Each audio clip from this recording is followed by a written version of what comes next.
હા, તમે જોઈ શકો છો આ ગાંજો આ ગાડીમાંથી રાખો ગાંજો રાખો ઉભેર હા જુઓ ગાંજો યુનિવર્સિટીનું બાર વોલીબોલનું ગ્રાઉન્ડ એની બાજુ બાસ્કેટબોલનું ગ્રાઉન્ડ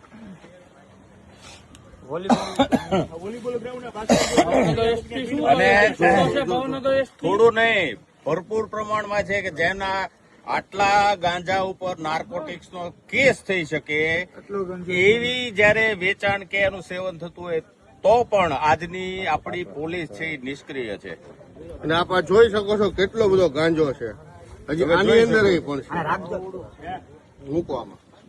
હવે અમુક ગ્રામ ઉપર નાર્કોટિક્સ થાય એની પણ કરતા પણ વધુ ગાંજો અત્યારે મળ્યો છે. હવે શું આમાં પોલીસ પગલા લઈ રહી છે?